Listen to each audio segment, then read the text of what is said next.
Well, hey guys, welcome to This Indian Chick with your host, Bhavna Bakshi, where we talk about overcoming things, vibing on raw growth, unfiltered. And I'm so excited for my guest that I have here, Tarla Makaeff. Welcome to the show. Thank you so much for being here. Tarla and I, we connected through a speaker slam competition. And ever since then, I've just been really in awe with what she's been doing and just inspired by her energy.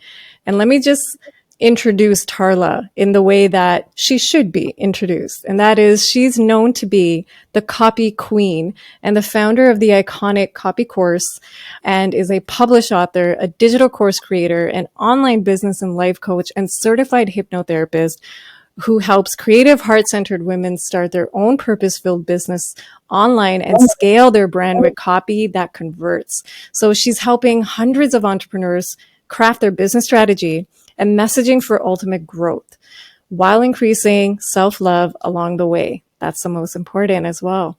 So she's been featured in numerous online publications, including LA Weekly, New York Weekly, Bloomberg, Influencive, Influencer Daily, and so much more. But before starting her online business, she worked in marketing agencies, writing for Hollywood studios and Fortune 500 companies, which led her to a rise as a seven-figure freelance copywriter. So now her mission is to empower women to go after their wildest dreams and become forces in this world so they can make the impact they desire. And that's the end of the episode. I'm gonna go back to bed. Just kidding. Wow, that is a palatable profile, and that is a mouthful. Tarla, I really want to know, when you started copywriting, first of all, can we just help our viewers understand what copywriting is and what inspired you about it?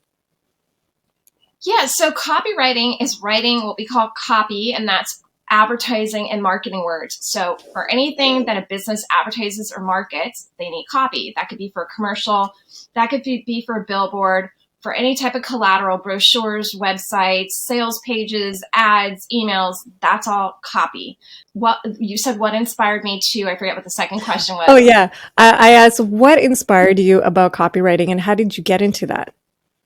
Oh, yeah. So I can't say I was really inspired initially because I didn't even know what it was. So I was an English major with a minor in theater. And how I got into it is a very LA story. I live in Los Angeles. Share it. I happened to be in a soap opera acting class at UCLA Extension, of course. Of course, that's where I'd start my career. And I met a guy who worked at a marketing agency who was one of their, account directors, basically. And I don't even remember how he took a liking to me and somehow invited me to come work there and interview. And I had an English major. He probably could tell that, I just graduated. But that I was, a smart girl. And so brought me in there and I interviewed and I got the job. And with the oh my gosh, I can't even think of the word right now. All good. With the writer who can't think of a word. It happens to the best of us. Yep, it totally does. I'm like that too all the time. Basically with the understanding that I could go out and audition. So that's how initially I got started working at this agency, not doing the copywriting quite yet. And I ended up doing the copywriting very quickly. And after about a month, they're like, look, you either want to be a copywriter or you want to be an actress. You're going to have to pick. We can't let you go on auditions anymore. And so then I had to pick. And that's how I got into the copywriting. And I really learned it on the job. So it wasn't like I was like, oh, I have to be a copywriter. I went searching for it. And I sometimes, when you don't want something that badly, it almost comes to you easier. And that's what happened to me. Oh, I like that. I like that. It's also something like you weren't even looking for it. It came to you. You got invited by it and you leaned into it. Versus like, imagine if you hadn't, and what would have happened then? But then how long were you doing that for? So I worked in marketing agencies for about 6 years. So 3 years in one agency, 3 years in the other. And then one day I was like, I'm making their clients millions of dollars and I'm being paid basically nothing. I wasn't really great at asking for salary increases. I mean, nobody teaches you this stuff. When I started an agency, it was something like 30 or 33,000. I think it was 33,000. And, the first job right out of college, which is not a lot. When you think about what copywriters do, a lot of professions seem to make more money than copywriters in corporate. I mean, some copywriters in corporate can make six figures. But, I went to this other agency to increase my salary basically and made a little jump. And then by the time I was leaving there, it was like a 54, 55, something like that. And it wasn't a lot considering I was the one carrying the whole thing. I was the only copywriter at basically both agencies. The first agency, my boss did a little copywriting, but like the second one, again, my boss did a little, but really I was the writer. And so this is not right. I'm not making very much money here. And these clients are profiting, and so is the agency. And that's how I decided just to go off on my own. And that's a whole other story. So, okay. So first of all, even just having that strong confidence of saying, you know what, fuck this, I can do this on my own. I'm going to start this on my own is scary for a lot of people to even jump into that. But you seem to you had it and you knew what you needed to do in order to do that. So when you decided to make that leap, how did you plan that transition? What steps did you take to go from corporate and say, I'm going to create my own thing? Yeah, I laughed when you said plan because there was no planning involved. Okay, that's good to know. That's actually really good to know for a lot of people because when they're trying to make leaps, they're thinking they need to make plans, a budget, trying to put some money together, and then do the jump. I'm like, plan? What plan? This is what happened. I'm not saying that you shouldn't plan. That's probably an ideal scenario. I only planned in the sense of what I planted in my mind. But the story is that I was driving to and from work and hating my job basically because feeling like I was devalued and undervalued. And one day I was like, I want something more for myself. There was this book called How to Make $85,000 as a Freelance Copywriter by Robert Bly. Now it's like revised to 100,000, but that's what it was at the time. So I was like, okay, this is proof that I can make at least $85,000 as a freelance copywriter. It's right here on the title. I mean, I think when you're younger, I'm be honest, it's easier because I think you're less scarred from life experiences. And I just was very open to anything. And I was very into self-development since I was probably in high school. I remember strolling the aisles of like Barnes and Noble. And I don't even know where I got that from because this was before The Secret. The Secret was in 2006. Now I'm totally aging myself, but it was before The Secret. It was before all of that. So I just had this desire, I think probably from my dad passing away when I was one, just to always like improve and have the best life possible. And because, he had such a short-lived life. So anyway, I just decided to record in my own voice, which is most powerful for affirmations. Again, I don't even know where I knew about affirmations. It's like I kind of knew this stuff intuitively, but I had been studying all these different books and I don't remember which ones. But I said, I am a freelance copywriter earning $85,000 a year. I'm a successful copywriter. I'm a freelance copywriter. I just said different phrases like that on repeat. And I made a VHS tape. Yes, back in the day, that's what we used. Yeah. The millennials out there. I'm from that era too. Yep. So sad. There's some people that don't know what a cassette tape is. I know. Oh yeah, a cassette tape, not a VHS tape. Sounds good. Tape. Yeah, I had a Ford Explorer. I remember this. And I put the cassette tape in every morning. So when I went to work and when I came home on the way there, I just listened. There was nothing that was dangerous for driving. So don't do this if there's binaural beats or hypnosis, obviously nothing like that. But it was just me talking. And all the way to work, which was only about a 10 to 15 minute drive. And all the way back, I listened to this. And I did it for maybe it was 3 to 6 months. I'm going to guess. It wasn't that long. And then I had a last straw. When I went into work one day, they put another note on my chair. I was like 3 minutes late.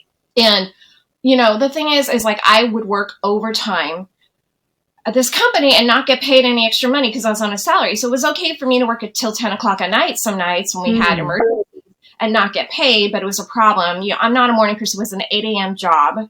And I'm not a morning person. but I even moved. I moved from Los Angeles to Orange County, which is about 35, 40 miles away. I moved there because I knew I would never be able to make it an 8 a.m. job. So I even moved for this job. And I felt like, God, I'm doing all all this stuff and you're going to create chaos over a few minutes when I'm not in a client meeting. It's not like I'm missing a meeting with a client. I'm a writer. I went to some meetings, but I was mostly sitting at my computer writing. So I shouldn't have said just the writer because it was a very important role, but actually I had that happened one day. I had been planning on leaving, but I had not taken any of my samples. And that day it was the last straw. And I just was like, I had it. I walked in the office and I just said, I quit. And I felt so good. it was liberating to just let go and detach. Yeah, it was like, wow, this feels so good. And then I remembered, oh, I have a mortgage. But a few days later, a few days later, you're like, oh shit. So about that move I made. So were you scared in that moment? Not really. I was like, oh, I have a mortgage. Yeah, I have to figure something out. So yeah, and I mean, my boss was stunned. She had a stunned look on her face, like, because I was always the quiet, I'm an introvert. I was the quiet, shyer one, not saying anything. And suddenly I was standing up for myself. And it felt so good. And I felt like a weight off my shoulders. I just laughed. I felt so good. And then again, I remembered the mortgage. And I made a call a week after I left that literally changed my life. And after that call, I didn't get a call back, but I called like a warm lead. And then basically a week later, I got a call back and started work almost basically immediately. Within 2 weeks, I had work. And so in the first year, I made almost exactly the $85,000 that I had read on the title of that book. Wow. Yeah. Wow. Holy, that's amazing. And that actually just came from, you know what, I'm going to take my warm leads. You made those calls and you just said, this is what I'm doing now. And then right from there, you were just ready to go because you knew what you had in order to deliver that. And so you kept, and so you you basically gave yourself a promotion by starting your own business. A major promotion because that $85,000 was working 10 hours a week. So I went to the gym in the morning. I went to the gym at night. I worked at like a couple hours during the day. Literally, that's it. And then the next year, okay, I was like, oh, I want more of this. And then it was 6 figures. And then after that, it was multiple 6 figures. And then it became a 7-figure brand. But that was probably one of the best years of my life, I have to say, even though I made much more money later, only because it was only 10 hours a week and it was still a decent amount of money. And it was like I had so much free time. So that was, in my copywriting career, that was amazing. Because later, of course, if you're making a lot more money, you're doing a lot more work and working all the time. And in the end, I started subcontracting out some work. But yeah, that's kind of the story. That's amazing. And that actually is so inspiring to hear that one, it's kind of nice and it's very empowering to know like, hey, like while I'm making this 85,000, I'm also not right now. You don't need to put in like all of that work that you were doing before, but it was just so nice to see that and to taste that when you were in that part of your journey, to see that. And I'm like, okay, how do I want more of this? And copywriting, from the sound of it, and I'm not too familiar with copywriting. And so today I learned that the terminology is linked to advertising. So, I mean, I knew a little bit of it, but I just wanted to make sure that that's what it was. But it seems like there's a lot of hours that go into it as well in order to make whatever the client's needs are and what they're looking for. It seems like there's a lot of hours that go into that. Yeah, it's definitely trading time for money.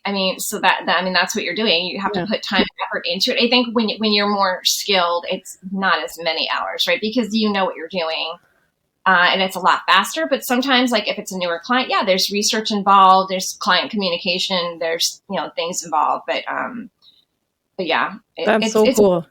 And so while you were doing that, then you started your life coaching business, which is so interesting. And I loved how you combined that. Yeah. So, actually what happened is, so I didn't start it while I was doing the copywriting. So the copywriting, it just a lot happened. But one of the major things in my life is my mom had a heart attack. And I basically became her full-time caregiver. So I stopped doing any kind of copyright or any kind of work. And that happened for about 6 years until unfortunately she passed away in 2014. And so then that really causes you to reevaluate your life when you've lost not one parent now, but two. It's like, what am I going to do with my life? And I want to be happy. And what I found at the end with the copywriting, the freelance, is that I love copywriting, and I will always love copywriting. It just got to be where it was so much work. And I felt burnt out. I think like you can feel burnt out by something, but at a later time, maybe even return to it. But at the point I was like, I've been doing this for 7 years straight. I'm writing day and night. I'm like a writing machine. And it was a lot, and I was feeling burnt out, and my mom had a heart attack, and it was just a lot emotionally in my life. And then after she passed away, I knew that I wasn't sure. I felt a little bit lost. Like, what am I doing with my life? And anyway, I'd always been interested in online business. And so basically I started from there, and I created an online business to teach people how to come online, and also have the copywriting background already right at this point. So I was able to incorporate that, because you need copywriting for the emails that we're going to have to write on the online business. You need copywriting for the sales pages. You need copywriting for the ads. So that's how I kind of blended them. And then getting back to what you were saying, I decided to bring in the life coaching. That is so cool. That's so cool how you were able to combine that. And I know obviously you needed to take that pause, that step back with what was happening in your life, and that major, major, major transition, which is not easy. It can be so easy to get lost in it and stay in it sometimes. And you pushed yourself through that. You were so resilient, is what I'm seeing, is that you really knew how to just take time out for yourself, focus somewhere else, and see and gravitate where to go next and how to do that, and how to, again, build that up as a business. Like, you have a great business mindset. How were you able to take ideas and be like, hey, I'm going to make this into a business? Are you researching on like, okay, how do I combine it? Did you have to take a life coaching course as well while you were doing that? Or how did you learn how to become a life coach as well? Yeah, no one taught me how to combine it with my business. That's just kind of like marketing and figuring it out as you go sometimes, because you'll test things and they may not work, and you'll say things different ways, right? For everybody. It doesn't matter if you're a marketer. It's like all about marketing is testing, essentially. I am certified. So I got basically in the fall of 2020 during the pandemic, which also caused a lot of us to like reevaluate our lives, right? So I was already doing online business at this point, but I was always interested in life coaching. If you can't tell already, I'm a talker. And I was like, oh, how great it would be just to talk to people about their lives. Like, how great would that be? And then do something wonderful for them. What I didn't understand at the time, and I think a lot of people don't know about life coaching, it's not advising someone. It's not giving your opinion.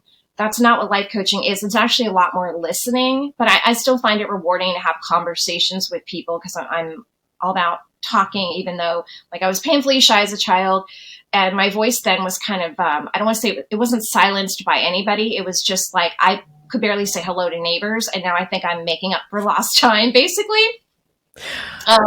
Wow, that's so interesting. You know, when I first learned about life coaching, I was interested at one point. This was like about 4 or 5 years ago when I first learned about life coaching, and I was so close to getting into it, but then I just thought, and this is where I didn't have enough guidance, but I thought you had to be really well established in order to be qualified as a life coach. Like, you had to be really rich and wealthy. You had to live a lot of like different experiences in order to give that. And I didn't really take the time to read about it and to look into it. So to know that it's not about advising, and it's more about holding space and listening, and amongst, and I'm sure that's not the only thing, but there's more than one aspect, but just to kind of understand what life coaching is that it doesn't need to come from a place of where you need to have that type of wealth behind you in order to be qualified as one. Am I wrong? Or please correct me. Yeah, it has nothing to do with being wealthy, and it's not advising. That would be more of a consultant would advise, right? A mentor would advise. A coach is more listening. So your coach is your professional friend, your personal confidant, your cheerleader, and the person who holds you accountable. And they encourage you, they support you, they hold space for you, they listen to you attentively the way that you've never been listened to before. Because often we have conversations, and before the other person responds, we're already thinking about our answer. And it's like, no, you are the person who's I have full attention on you. That's what coaching is.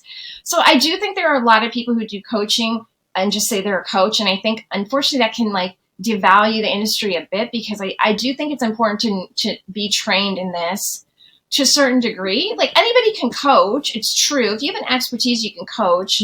But I think like if you have an expertise like in a business area, that's different. Like, that really is more coaching, where you're giving tips because it's business oriented. So you're teaching someone something. Whereas with life coaching, it's more about not advising, because it's more about helping people come to their own insights. That happens too in business coaching. I hope this is making sense. But like, It it's is business coaching. completely. Yeah. Right. Yeah. You don't have to have a certification. It's whatever. Oh, you're skilled. You've been an accountant for 20 years. You want to, I don't know, teach other people how to be an accountant. No problem. You don't need a certification for that. But in life coaching, I feel it's more important. And so now I'm actually also in Tony Robbins, his Robbins Madonna's training to become a master coach. That's a 1.5-year program, to add that to my certifications, because I feel like it's important to keep growing. Yep, absolutely. That's incredible. Look at you just continuously evolving. Like, it's always like another achievement. It's like you achieved, and then I hope you take a pause in between all of this achievements and growing. Like, are you taking like at least a week of vacay? How are you balancing self-care, work time? How are you coaching yourself? I was actually pause, but yes, there is self-care. Well, the other thing that you know that I'm doing is, and this is really my self-care right now at the moment, is I'm a certified hypnotherapist, which you touched on, and I'm still continuing that training with Marissa Peer. It was so great. I went to her event live in Los Angeles and got where I live here, and I got to meet her. But I am continuing her training. And while I continue a training to get another certification in rapid transformational therapy, we get, as students, which is so great, we get to exchange sessions for free with each other, because we're just like a coaching, you're practicing. So my self-care is getting sessions from, I'm giving sessions, and I get sessions from other people within the program, because I'm still continuing the program to get another certification. Nice. So that is really my self-care now. I get tons of hypnosis, which is great. But I'd say for anybody listening who needs self-care, like, go on a walk, listen to meditations, listen to your music, and dance in the living room for 5 minutes. Dance it out. Yeah, hang out with your dogs. Like, just take some time, get that massage, take a bubble bath, go on a little like weekend getaway, like you were saying, travel. I really haven't traveled due to COVID. And I've just been busy with my business. So, yeah. It totally makes sense. So are you just, so how is it that you're growing the online business? Is it a lot of online advertising? Is it more word of mouth, or is it a mixture of like a lot of different things in the bag? Yeah. So it's really mostly social media. So social media and the ads, I'm actually going to start a pretty big ad campaign coming up soon. But it's been mostly like organic on social media and my email list. So an email list is very important. Okay. So it's been through social media and email list. And then for life coaching, actually, I'm spending more time, and the hypnotherapy, I'm spending more time out and about. So I believe nobody talks about this, but market your business offline too. We're always talking about being on social media 24/7. And the thing is, it will take longer for someone to know, like, and trust you on social media when you're just a person in a post or a face on a screen. It's not that it's not great to use, because you'll come across so many different people. There's billions of, half the world's on social media, 3.5 billion or whatever. But go out in your community, go to social events, go to meetups, go to like whatever, Eventbrite, like all those ones that have different events. And like meet people in person if you have any kind of business. And especially like with the coaching, I find like people see you face to face. It's like you've just shortened that know, like, trust factor into minutes versus like maybe months or much longer, I love that you said that, because a part of my advertising strategy is to actually do a lot of offline marketing of myself, and that is to literally physically go and attend. And Speaker Slam competition was a part of that too for me, because along the way, it's like you don't know what you're going to learn about yourself too when you're attending these events and when you're participating in things. And while you're also advertising that and showing those expertise, I think it's so important to go in person. You get to meet other people's energies, you get to smell that, you get to really be in the environment of it, and just and really connect with other people, which is so important as we continue to grow in our businesses. Now, I know you mentioned just previously, this is like probably about like maybe 10 minutes ago, but you mentioned that you were a shy kid. I totally find that hard to believe. How did you break that shell? Like where did that voice come from? Yeah, I know people wouldn't believe it. I'm still actually an introvert, and I prefer to spend my time like one on one with people versus like in big groups. Like even like the group coaching situation, it makes me nervous. I can do a live video all day because I'm really great with camera, but like when I know there are many people watching me, it gives me like anxiety actually, and that's the Mm. biggest fear in the world, right? Public speaking. But well, I don't really. I have a cousin who is very. I have some cousins who are shy, so I don't know if it was like somewhat genetic, but I think also it could have had something to do with like losing my dad and really feeling like my voice was stifled because I didn't have a father figure. But in any event, I really couldn't say even hello to even neighbors. I mean, I know they thought, oh, she must be a snob or like the B word, like literally, because I just couldn't say hello to them. I was that shy. And Mm. how I overcame that has to do with the acting. So one day I said to myself, you know what, if I continue to be this shy, then I'm never going to get anywhere in my life. Like, I don't know how I had that realization. And so I said, I am going to have to force myself to overcome this. So I'm a risk taker, as you probably realize by now. And even back then when I was shy, I was like, I'm just going to minor in theater in college. And I had an interest in acting, but I'm like, I'm just going to minor in theater. And I threw myself and I joined theater groups, kind of like the Groundlings type of, like one improv one and stuff. And I was like, well, if I get on stage, I just threw myself into overcoming the acting. It's kind of like exposure therapy when you're scared of something. Yeah. Except I just didn't just do it the step by step. I just threw myself on a stage and I'm like, oh, well, I'm just going to have to get over it. And I did. You know, this is actually not the first time that I'm hearing this. It's so cool that you like literally plunge yourself into it. You literally just did exposure therapy without even knowing that you're doing it. I feel like acting really breaks the shell. And I also did that when I was in high school. I was 17, 18, and I was gravitating towards it. Maybe call it my intuition, but I leaned into it too. And, as you also know, I stutter. And so a part of that whole point of me getting into acting was to also break that. And then when I realized, oh my God, acting like another person creates this huge adrenaline rush and I don't stutter.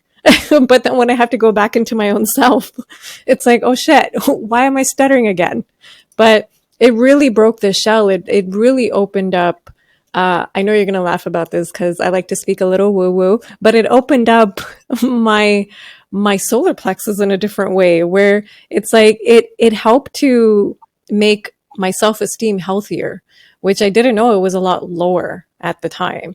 And speaking from speaking from your gut and speaking your truth, and too much of toxic positivity and not really just acknowledging your emotions can be so hard.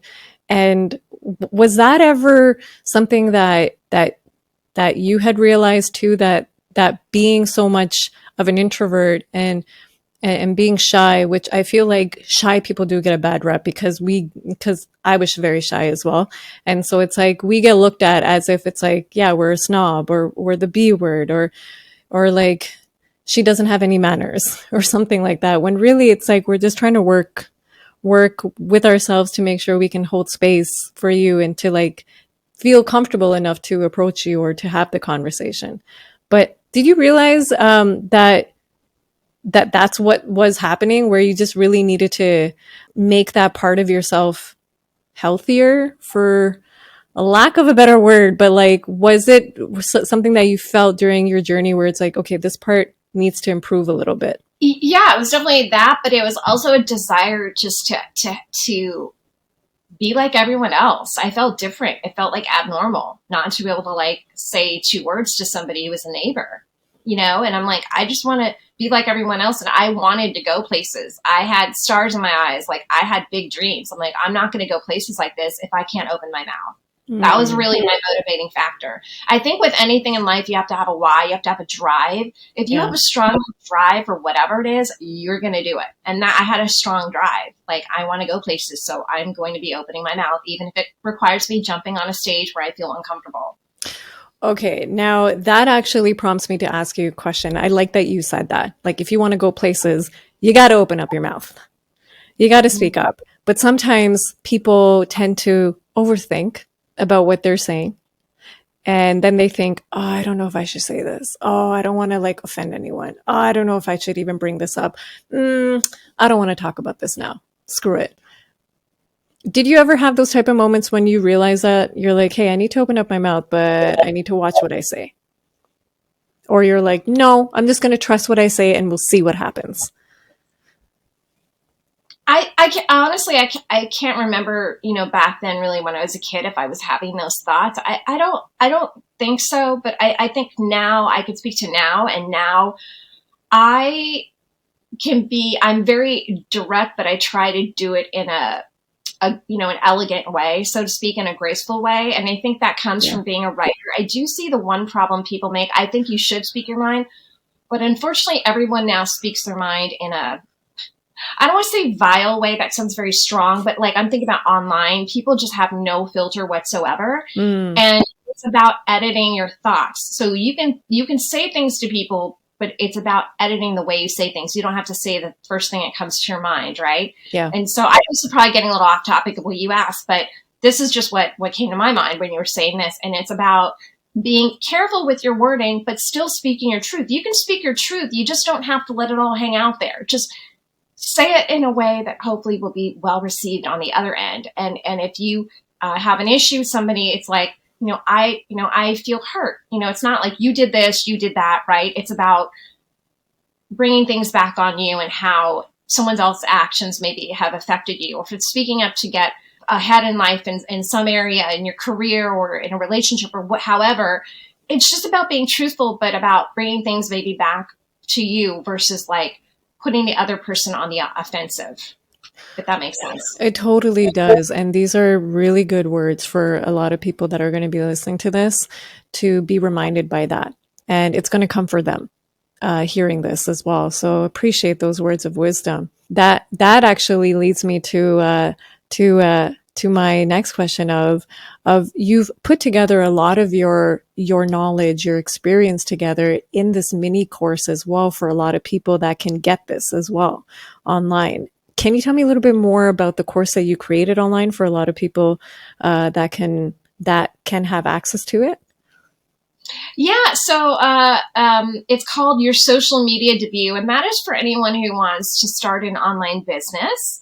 And in that course, I really talk about sharing actually what we're talking about, your personal story. It's about your personal brand.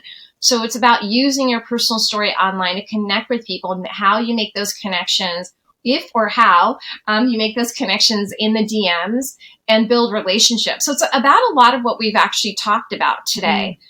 And the way to go about doing that. And it's a 50-minute free mini course that they can, go to my website. I'm sure that link will be somewhere, but it's tarlamakaeff.com. If you go to the free gifts tab, it's right there, your social media debut, and I have other free gifts as well. But yeah, it really takes you through that process because I think a lot of people don't understand how to sell online and they think it's just all about pitching people. And especially when you're new and you come online, and I made my own mistakes, joining some like beauty business opportunities, and even what these people who are supposedly the leaders of the company tell you to do is not right. You really want people to get to know you. We were talking about the know, like, trust factor earlier. Yeah. And so it's basically the same here. It's you want the way that people know, like, and trust you is they know something deeper about you just than you're the girl selling the digital course. You're the girl selling the beauty product. Like, no, that's not enough because then you're just like every other girl doing that, right? So it's about, or woman, it's about, sharing who you are as a person, and people connect with that, and has everything to do with business because then they build some kind of bond, like, over something that you both like. So true. It is so true. It's not just about what you said, just being the other person, just, hey, this is my product. This is my brand. Connect with me, purchase it. It's more so how do we want the audience to connect with us? And we want to make it personable. We want to make it relatable. So it's like, how do we bring out the personality online? How do we bring the whole in-person environment to the online platform as well? And I feel like this conversation was literally dissecting your course, that people can really understand truly how we're speaking and how we're connecting with ourselves and how we're becoming okay with talking, with speaking our mind and making those leaps of faith and jumping into things, even without a plan, and sometimes with a little bit of a plan, and sometimes with kind of a vision, and then we're just going with it.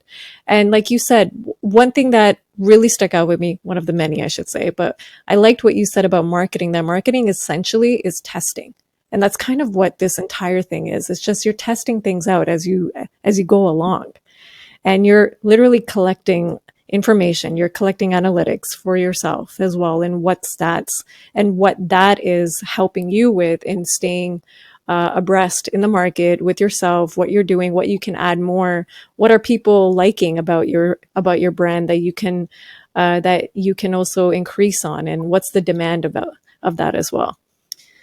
Very, very cool conversation. I love it. And I will be putting your mini course link as well in the episode as well when we launch it.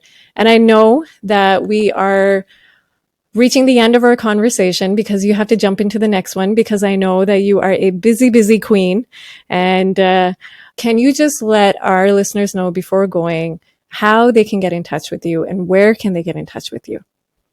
Yeah, no, thank you so much. This has been so wonderful speaking with you. And yeah, for your listeners, just go to my website, which again will be posted somewhere, tarlamakaeff.com. So it's TarlaMakae, 2Fs like Frank.com. And that is where you will find everything on me, everything about my coaching.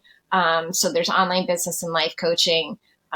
With the hypnotherapy. So there's a few different options there, as well as my courses. My courses all focus on online business. So really, I focus the courses on online business, and those are the tactics and strategies. And most of my coaching, I do coaching on different things like copywriting and online business, but a lot of it's focused on life coaching, because what we didn't really touch on is that the reason why I even decided to incorporate that is that business is 80% mindset. And so really, if your mindset's not in the right place, you're not going to have success in anything you do in life.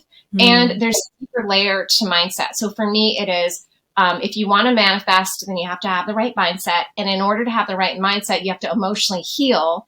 And that's where the self-love comes into this. So that may be like, what does this have to do with business, T? I don't understand it.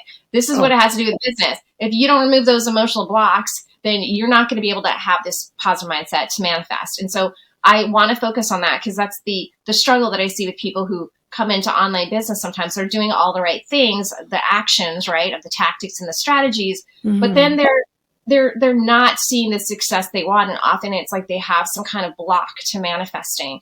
So I wanted to combine that service and even the hypnotherapy to quickly get you on the right track, so then you can use the online business. Yes. Take it all out and then go. Like, yes, like this is how you want to do it. I get it. You want to start your business and you need to have the mindset for it. What can help you to get to that level of mindset? And this is such a beautiful combination. I love that you have incorporated that emotional aspect into it, because it's so true. And the fact that you saw that, and that was a pattern, that was a trend, is going to help a lot of people. And I know a lot of people are going to be really interested in this course as well. Tarla, it was such an honor to have you on the show. I loved our conversation, and I can't wait to have more of it. I will be putting it all down in there. And if you guys have any questions, where can people reach you on Instagram again? Oh, Instagram is the Tarla Makaeff, or if you head over to my Facebook, it's Tarla Makaeff. So it's just my name basically on all platforms. There isn't another Tarla Makaeff out there, I promise. So you'll find me as long as you type that last name right. Awesome. Well, thank you so much again, Tarla. It was such a pleasure. I will chat with you soon. Have a great, great day ahead. Thank you. You too. Bye.